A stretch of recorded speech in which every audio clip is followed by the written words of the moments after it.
Yes, you can begin. All right, we're good. So good evening, Littleton, and welcome to the Select Board meeting for Tuesday, November 1st, 2020. At the advice of Town Council, I'm going to introduce the board members on the call, the Zoom call for this evening's meeting. That would be myself, Cindy Napoli, as Chair of the Select Board.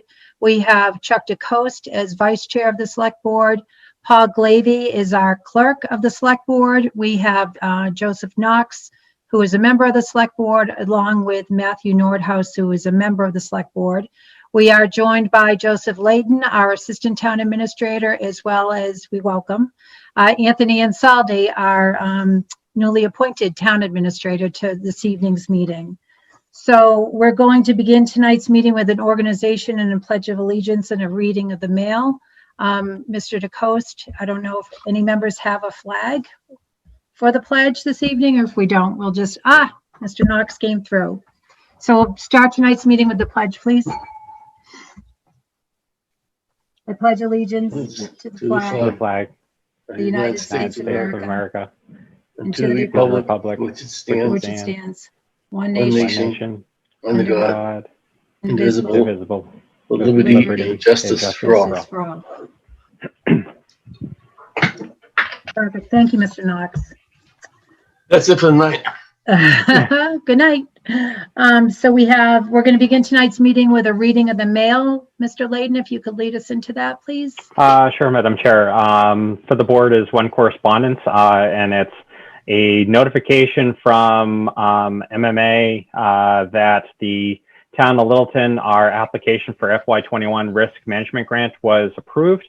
If the board may recall, this was a grant that DPW was submitting to purchase equipment for detecting gas and subsurface electric work, and will be used to improve safety operations during town projects. Great, thank you very much. Next on the agenda, this evening, the purpose of tonight's meeting is the fiscal year 2021 property tax classification hearing. Do we have a hearing notice to be read for tonight's meeting, or? Madam Chair, yes, we do. It is in the packet. Okay.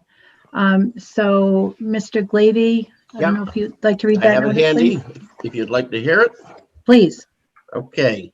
The Littleton Select Board will conduct a public hearing under Massachusetts General Laws, Chapter 40, Section 56 on Tuesday, December 1st, 2020 at 7 p.m. on the issue of allocating the local property tax levy among the 5 property classes: residential, open space, commercial, industrial, personal, for the fiscal year ending June 30th, 2021, pending final certification.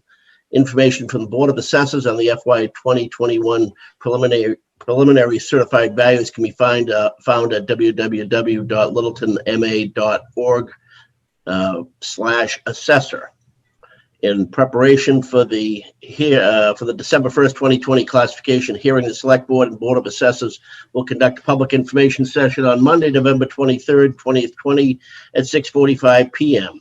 Due to COVID-19, the public information session and public hearing will be held remotely via Zoom video conferencing. Details to be made available to the Select Board on the Select Board agenda when posted a minimum of 48 hours prior to the meetings. In addition, the public hearing can be viewed live on LCTV or online at littleton.vod.castus.tv/VOD. All interested persons and/or parties wishing to be heard will be afforded an opportunity to be heard at both the November 23rd public information session and the December 1st, 2020 property tax classification hearing. Comments thereon may be submitted in writing to the Select Board / Town Administrator's Office, 37 Shattuck Street, Littleton, Mass. 01460, or by email to selectboard@littletonma.org before noon on Wednesday, 25th, 2020, or by Zoom participation at the meetings. All right, great, thank you. So, Mr. Ansaldi, would you like to start us off on this?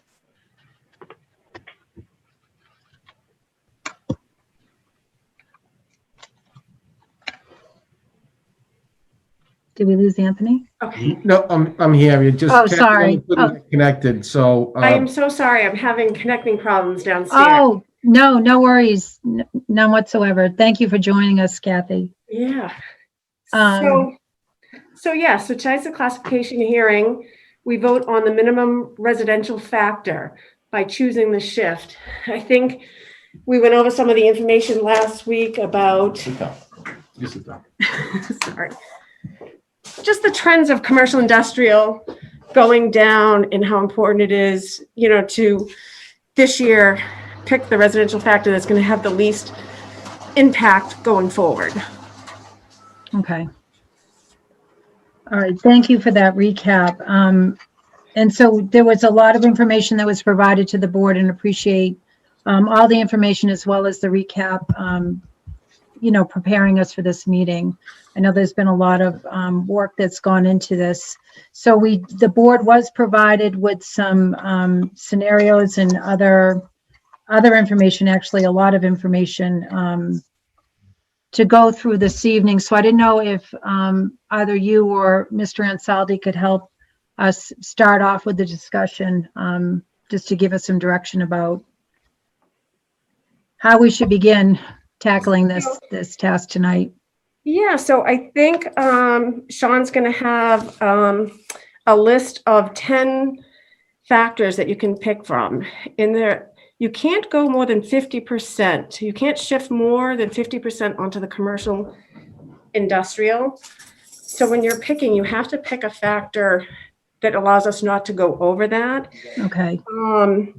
So the screenshot that Sean is going to share actually shows you what the average tax bill is and what the different shifts will increase the tax rates to. And so I don't know if he's on, but he'll have that sample options instead of in the packet that you guys received. It had the 3 pages, but Sean has done a presentation that lists just the 10. This is what you're looking for, correct? Yeah, Sean did a different, more updated sample version that he's going to share. Right.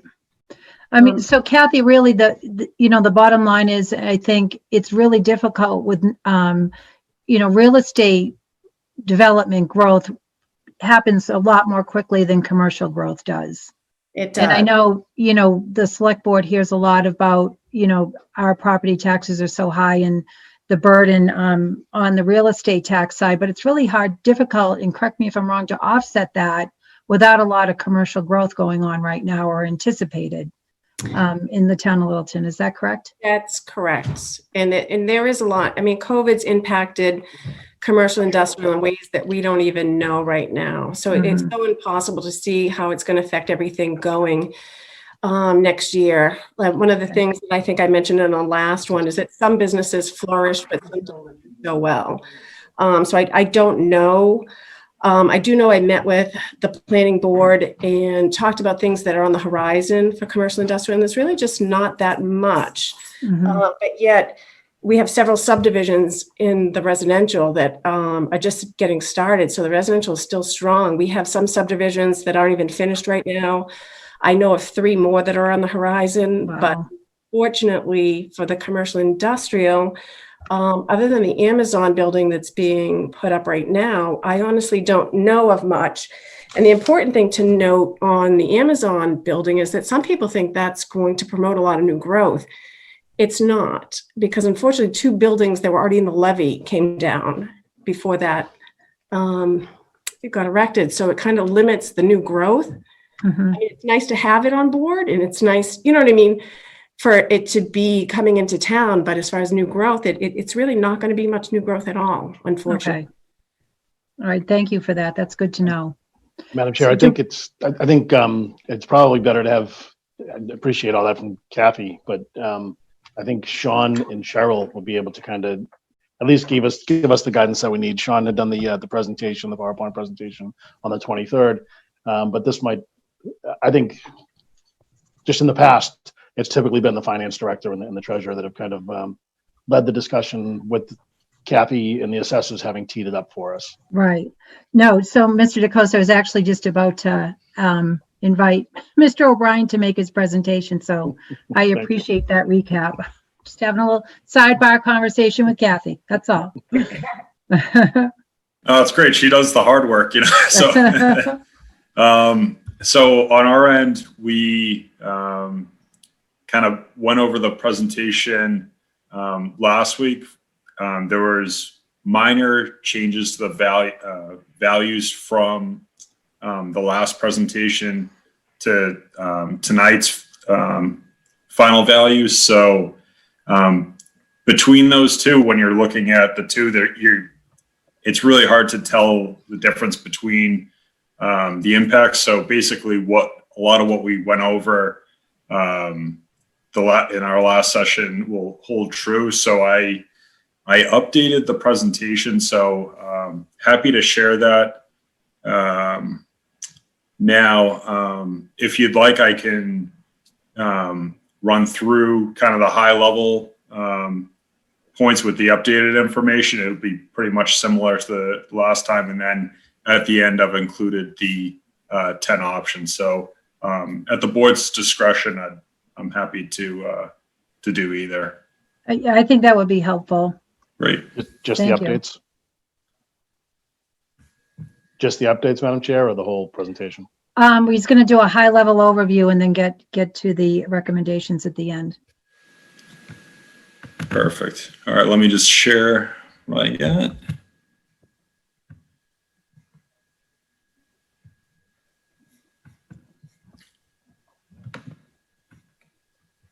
Okay, so a lot of this stuff will stay the same, but for anyone new who's joining in, I just kind of want to touch on some of the key points here. This is a chart that shows our average single family home value and tax bill.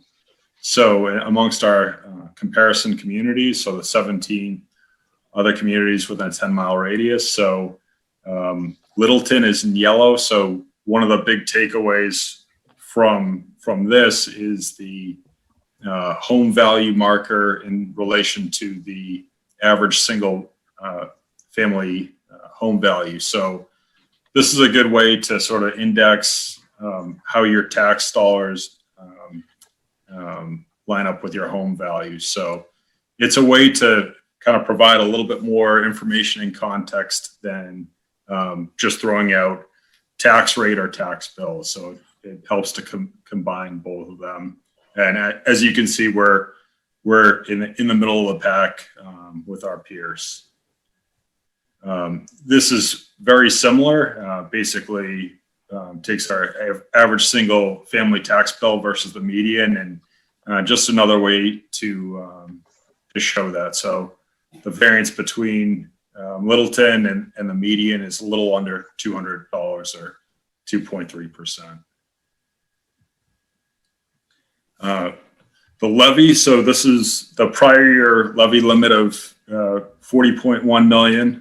The allowable under Prop 2.5 new growth of the 2.5% increase of about $1 million. The new growth amount, which is the 878,971, brings us to the levy of 42 million. On top of the tax levy are the debt exclusions, which are would have been around 1.4 million, but because the use of our debt exclusion stabilization fund, we were able to reduce the tax burden by that amount. So that leaves us with a final levy of $43,303,152. And on the bottom pieces highlights the uses of the balances and uses of the debt exclusion stabilization fund through FY24. Property values overall, Littleton's values have gone up 5.67% from FY20. A lot of this is driven by the residential market, and you'll see in a couple of slides that make the increase from year to year is about 70% increase from the residential side versus 30% increase on the commercial, industrial, personal property side. The big thing to note obviously this is a revaluation year, so there's a lot of coordination with Kathy and Cheryl with DOR and putting that all together. So big effort on their parts. So very thankful for that. And the other important thing to note is that the values are based off of January 1st, 2020. I think especially so in the commercial sector where Kathy was touching on, where, yeah, we know that there's new market conditions. Some businesses will be impacted more than others, but for the assessing department, Kathy has to value properties based off of January 1st, 2020. So that's the natural lag that happens in assessing, and we'll kind of get a better idea of the pandemic impact in January during the abatement season. The property values by class. So this breaks down our residential market versus the CIP. If you look, it's close to around like 78% residential and close to 23% CIP for a total value of about $2.18 billion for the whole town. This basically highlights the proportionality, that 70-30 distribution that we talked about. And one of the good things about this is the proportionality between the residential and commercial. So I think that's key to have that strong commercial tax base, but also to have that continuing growing residential balance there. And part of the other part we're seeing on the residential side is the appreciation of the single family home market. Obviously the data lags behind a year when we're assessing it based on previous calendar year. But you can see the exponential growth from really FY 16 and 17 onward. So we're increasing by an average value of about 21,000 from $465,000 to $486,000. So likewise for the commercial market. Now this one kind of filters out some of the outliers with businesses valued over $2 million and businesses valued under 50,000. So it helps to kind of isolate sort of that mid-small business. So, you know, law firms, accounting offices, sort of smaller shops that would be impacted. And similarly, the value's gone up by 7% from 554,000 to close to 594,000. The new growth estimates, I think, obviously we've had a good balance of commercial, but residential has really carried the growth. Looking in the out years, a lot of this is planned off of permits that we already have or projects that are underway. So you can see in 22 and FY 23, we're really taking a conservative approach and not kind of overextending on commercial or industrial projections until we get a better sense of where those will be going forward.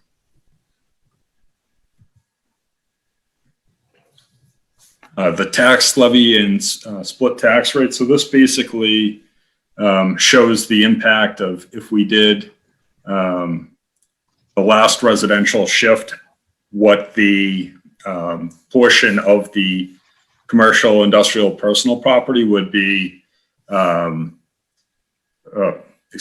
what piece of the residential would be put onto the commercial tax base. So you can see with this model how 3.9 million gets shifted from the residential tax base to the CIP. I think that this one is useful because it shows our historical CIP factors. So this really gives us a good range in terms of when, in terms of making decisions going forward. So the low, it was in 2001 of 1.3, and the high is 1.5. Now that doesn't leave you a lot of flexibility, but as you can see, the average is around 1.41, 1.42. This is the scenarios that we outlined previously. So I think the big takeaway here is that we don't know where the commercial market's going. I'm sure some businesses will continue to thrive and others will be hit harder by the pandemic. So what this scenario analysis does is forecasts what a 5% reduction in commercial values are and a 10% reduction in commercial values are, with a factor of about 1.4. So it also takes into account the average residential increase in values, which we've seen at 3.6%.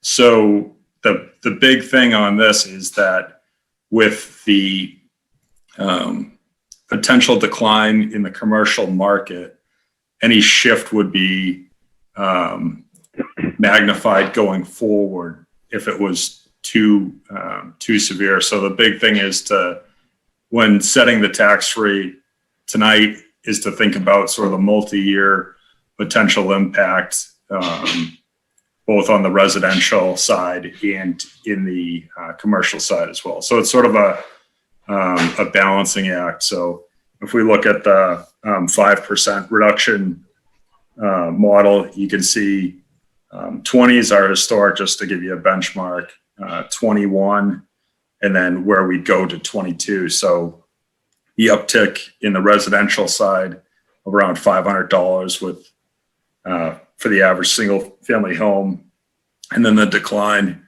in the commercial by a little more than that. So it's just something to keep in mind. I mean, it's speculative, but it's just to help the planning process. So that's sort of a recap. I know, sorry, we kind of went over a lot of the stuff last time, but I have the options at the end in two different formats. So one of them is the tax bill layout, and the other one is the options. They're both have the same information. So feel free to let me know which one is easier to read. So I have the sample options or the format that you got in your packet. So those two are the same, but I'll just leave that up there and open it up for any questions or comments on that. Thanks. Thank you. Thank you very much, Mr. O'Brien. So are there any questions or comments from the board? Madam Chair, can I ask a question? Certainly. For the residential bill, based on these different scenarios, I'm trying to figure out if it takes into account any of the 5% reduction in CIP for next year. In other words, I'm trying to figure out where you get the residential bill change. Is it just assuming that everything stays the same from this year to next year? So that's correct. So we are going off the values that DOR has approved for our tax base. So anything, let's say you had $1 million business and it lost $50,000 in value. So the taxable amount of your new value, so that dropped to 950, that would have to come out of the overlay account if the abatement was filed and processed.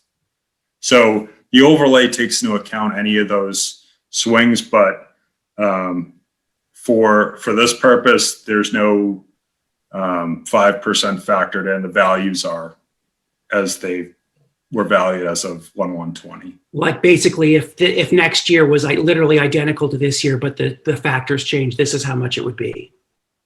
Right. Yep. Yeah, okay, good, thank you. That's what I wanted to know. Yep. Thank you. Madam Chair? Yes, Mr. Glavy. Just using either one of the charts that Sean just spoke to, I just kind of wanted to see if I understood the parameters here, and for the audience listening in, maybe recap some of this just to kind of see what we're looking at. First of all, as a ground rule, we have these 10 options which match what we've historically asked for the range of the, what the rates would look like if we didn't do anything, which is the single rate, to the maximum allowable, the 150% shift, which is is that option 10 there, Sean? Does that reflect the highest possible shift? So that one doesn't, basically, excluding the single rate, which is just a good reference point to have. Well, I just didn't know if the reference point of what the highest allowed under law would be. That's not shown here in this chart. Yeah, so if we put that on, that would be a CIP factor of 1.5. So okay, right. Basically, this chart has the range of the historical. Right. So remember that chart that was like 1.3 to 1. Yeah, I just wanted to clarify that because in truth, we're allowed to pick a rate. These aren't the options we're limited to. We're allowed to pick a rate anywhere between that single rate, which is a 0% shift, up to a 1.5% shift, correct? Yep. Okay, and what this reflects really are realistic numbers on a range of things. So for instance, the shift rate that we adopted last year is 6, right? Option 6. And what we've historically looked for is, well, what if we, assuming that was the point we were at last year, what if we wanted to have a more or less equal dollar rise between the residential and the commercial sectors? Well, that would be option 2 here. Or if we said, well, what if we want the percentages to rise on an equal basis rather than the dollars? That's option 3, correct? Right? Yep. And the others kind of slide in there somewhere in between. I think the only value of having the highest one on here would be to show just what the relationship is between what our historic rate has been and that. I know you had it up on one of your charts, but how close we're moving in that direction. And then for people who just want to say, well, what does that mean to my tax bill? The column that says the residential change, smack dab in the middle there, reflects the dollar change on the residential bill. It's a shame the other chart actually shows correspondingly the CIP as well. For instance, on a single rate, if we adopted a no change, that would mean a $1,409 increase on the residential bill, but it would, if that were applied on, the impact it would have on the CIP would be $4,003 less on the average bill, correct, Sean? Yep. Okay. Yeah, so it's that it's that second to last column there. Right. But as you slide up or as you go lower and lower in the change, the actual bill for the commercial industrial could actually be in real dollars less. We have the right to go that low, so it reflect an actual lower bill to the tune of up to about $4,000, whereas the highest possible factor would raise it by how much? Do you have the 1.5 range with the dollar impact? Residential's 11.58 and CIP would be 1897.75. No, I was looking for the dollar impact. I mean, it's probably on the big chart.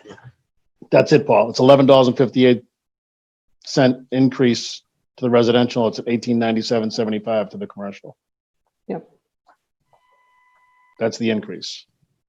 $1,875. You're right. Okay, good. All right. See that on the bigger chart. Okay, just so we know where we're at in that. So beyond that, where people want to go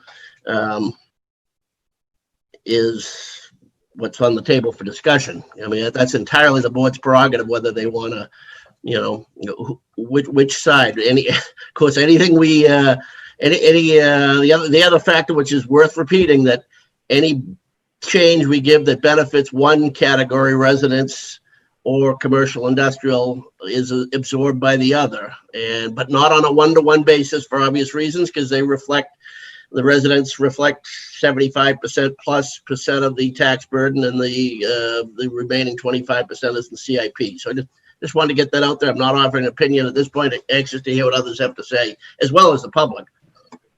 Okay. Thank you, Mr. Glavy. Are there any other questions or comments from the board? No. Do we have any members of the public that want to speak? Want to be acknowledged? We don't have any attendees. Okay. All right, so I think at this time we'll open it up for discussions or recommendations by the board about what your thoughts on and which way to go. Madam Chair, I have a comment. Sure. In mulling this over, I'm always tempted to want to sort of relieve the residential and push the money onto the commercial property, because it's like they're just giant businesses, right? But I have to keep reminding myself that that's not the case. There are plenty of small businesses, and the commercial rates are very high in Littleton. I don't want to necessarily skew that way just because we can, and it feels like there are more residents who are going to complain about a tax increase than business people. That's not as I don't think that's a productive way to look at it, I guess. There are residents in town who own businesses, and they're going to be affected by a shift on the commercial side, and I just would like to keep that in mind. Okay, thank you. Any other members of the board want to offer a starting point for discussion purposes? I'll jump in, Madam Chair. Sure. So just using the tool that's in front of us with the equal dollar, equal percentage, and last residential levy percentage. Equal dollar being the dollar amount that would be impacted for either of the two cohorts, if you will, residential being about 372 and the CIP being about 378, equates to about a 4.5% or a 2.39% respectively. Which expresses some forgiveness, if you will, to the CIP, as it, if you look at last year's, if we were to roll with, what is the rate there? I hate this layout. So the shift would be, it's not zero, CIP would be 1 in that case. I'm not recommending that, but just to kind of paint the picture. But sorry, that's single rate. So I'm looking at equal dollar. So we'd be looking at a 1.37 essentially for equal dollar. Equal percentage kind of levels out the impact to all parties at 3.85% on average, which would be about a $318 impact for the residents, $600 impact for commercial. And the three that I was looking at was number 2, number 3, number 4, and the last one being the last residential levy percentage, which would be 1.39053, which would be it's exactly the same dollar change for the residential side, and it's a couple dollars more, $610 on the CIP side. Just in going through this and reviewing it, one of the things that I was keeping in mind, similar to Matthew, trying to wrap my brain around it and figure out who should bear as much of the burden as possible. To Paul's point, the residential side is going to bear 75% of the burden, essentially, kind of on average. But those are the three that I was kind of living in, probably more so towards the equal percentage and last residential, so number 3 and number 4. Mm-hmm. With knowing that there is going to be a pretty significant impact on the commercial side, I think it kind of hedges our bets a little bit moving forward. And it gives us some flexibility to be able to raise it in the future, next year, in subsequent years, because we'll be below the 1.4. So we'll have 10 basis points essentially to be able to move up over the next few years as we see fit, as we need to. to shift the burden back on that 25%. Although that 25% is going to be a lesser amount in all likelihood. With the point, we've seen a significant decrease in the amount of revenue that we anticipate getting from the point from all projections. The likelihood that Dover Saddlery is moving out of town, who knows what's going to happen with that building. That's been brought up by Kathy. The properties on Taylor Street, 151, 153, where Amazon is going.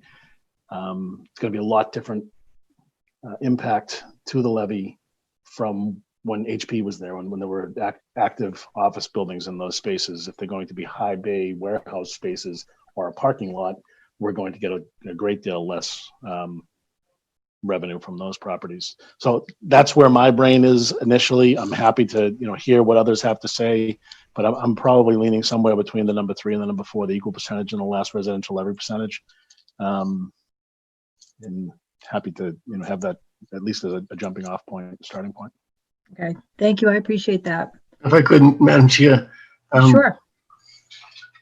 I agree with a lot of what Selectman DeCoste just said. I think what we always want to keep in mind too is if you take a look at the commercial rates between us and neighboring towns, we're quite a bit higher, and we have to keep that in mind. So whatever change we make, I don't want to see it jump tremendously on the commercial side, because I think in the long run it could end up hurting us. As someone who a company might prefer to go to Boxborough or to Westford to relocate. So I would stay with what Chuck said and not go any higher than number 2, 3, or 4. Okay. Madam Chair, I dive in. I was just curious to hear what my colleagues had to say. I'm ending up in much the same place as I was walking in the door. And given the impact of the past year on folks across the community, both in homeowners and the people who own business properties, the maddening problem is some people are doing just okay and others aren't. And it's the same case with the business community. So you're trying to figure out, well, where can you do the most good in the short term while keeping an eye on the long term. And I haven't seen something compellingly different or heard anything different than what Chuck advocated, but Joe's has kind of affirmed as well, somewhere in that neighborhood of either 3 or 4, just kind of hold the line at a relatively equal percentage increase for now and give us some breathing room potentially in either direction, depending upon how things go going forward. I would say another thing too, just off of a point Joe made, our rates may, this is always a maddening thing, this comparative math. And back when newspapers used to exist, and they would always get it wrong after the meeting, and we increased the rate. The rates are a mathematical factor of what the assessment is. I see our chief of center nodding her head. Am I right on that, Kathy? That the rates really just reflect the levy limit that you're allowed to assess on the whole town, divided by the valuation, correct?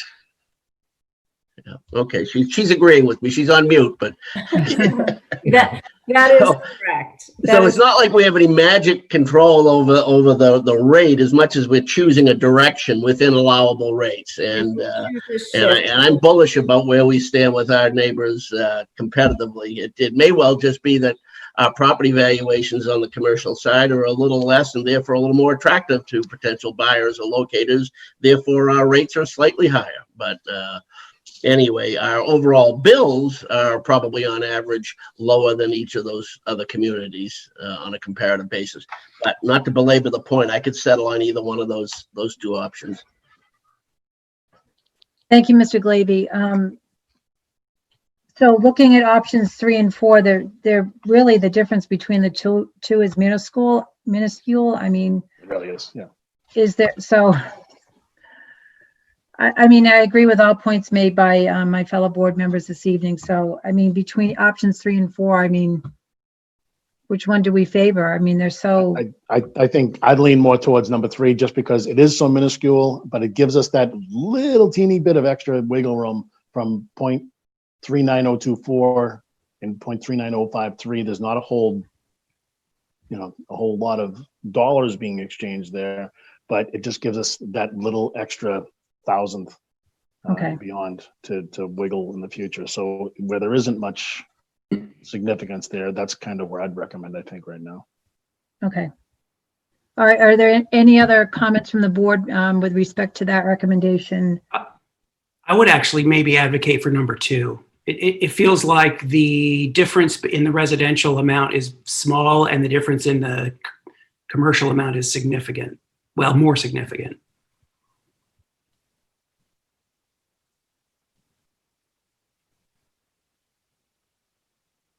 Okay. So on average, the residents would be hit with about a $60 increase. Yeah, But it'd be- $54. But it'd be a 250 or so Yeah, delta to the commercial side. So I guess on the, relatively speaking, it would be pretty significant to the commercial base. and maybe not so significant to the residential base. No, on the, using the leverage of the 75% of the burden being borne by the residents, that would spread the pain out Yeah. a little bit more on the residents and sort of pride. I mean, maybe I'm wrong, but I'm not trying to diminish anyone's difficulty in this scenario, but it does feel to some extent like businesses are getting hit harder than people who can still work from home or even commute. But the places where people go to congregate, the bars and the restaurants, are just hemorrhaging, and this option would take a little bit more off of them. Okay. Just so you know, I can likewise live with that. I just want to point out, though, too, that I'm struck that, while it was well publicized that we're doing this, and we had a preview meeting last week, which usually generates attention for the hearing itself, that we haven't got anybody joining us. So I don't know what to make of that. I just wanted to state also that, there is, between the two options you're going back and forth with, if you were to look at the option table, the full 3 pages that was in the packet, Right. There is some residential factors and some shifts that fall like within those two. If you were border thinking that one, I think there's like 5 or so in between, if you were to look at the option table, in between that minimum residential factor of 0.887 to 0.892. This table, right, Kathy? Yeah. I know these are suggested ones, and I know that from option that 2 to 3 is a bigger jump. I just wanted to let you know that in between those minimum residential factors, there are a few other ones that would fall somewhere in between. If some of you felt like one was too much and the other was not enough, there is a little wiggle room within those options. Okay. I like that. Chuck and Matthew, you were the guys who kind of threw the choices on the table. Do you want to find a ground in between there somewhere? Sure. Can you pull up that big chart, the factor option table? I got it here, but it might be better served if someone else pulls it up. John might be able to, I don't know if he has it Yeah, accessible. but we're looking for the factor option table, pages 6 and 7 in the packet. So if you look at 1.38, Yeah, the CIP factor. that's what I was about to say. Yeah, so in the 0.89013 for the residential factor, kind of follow that across. It's the change in residential is $25 difference from the one that Matthew proposed with Right. number 2. But it's significant. It's a couple $100 less for the commercial side at 485. So that might be a good So compromise. you're talking about a factor of 1.38? Yep. Yes. Which is exactly halfway, but basically halfway between number 2 and number 3. And that's a real easy number to read when making the motion, too. By all means, let's use that as the criteria for deciding tonight. Might make I like life that. crazy for the assessors. I don't know, but is that something we can live with, Kathy? Does that screw up anybody's work? No. No, it does not. Yeah. Thank you for pointing that out, Kathy. I think that's a great compromise. Yeah, I I agree. like it. Okay. Any other discussion or comments from the board? We'll live with that. Okay. So I think procedurally, Madam Chair, we probably have to, close the hearing and then vote the shift, or what's that, Anthony? You're not shaking your head now? No, we're not going to close the hearing tonight. You're actually going to close the hearing at the next meeting. And the reason being because we're waiting for DOR to certify our calcs. So you can vote on the rate, but we'll leave the hearing open just till DOR blesses it next week, and then you'll close the hearing next week. And vote it again, or how would that Unless work? there's a change needed, but no, just Okay. vote to close the hearing. Okay, fine. All right, great. And I think, Joe, you sent out, Joe Layden, you sent out a proposed motion, did you? Correct. I sent out a revised control sheet number 2 with a revised motion for tax rate, and then as Anthony mentioned about continuing the hearing to next week. Okay, Madam Chair, are we ready for that? We are, please. Okay.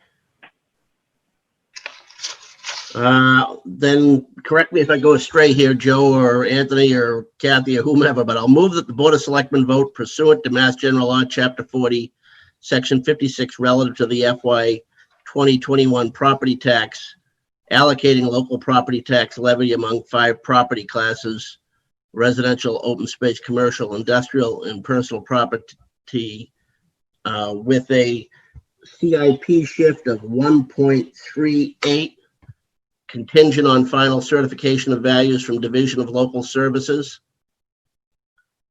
and move that the Select Board continue the public hearing to Monday, December 7th, 2020 at 6:35 p.m. Second. Motion's been made and seconded. All those in favor, roll call vote, please. Mr. DeCoste, Chuck DeCosta's aye.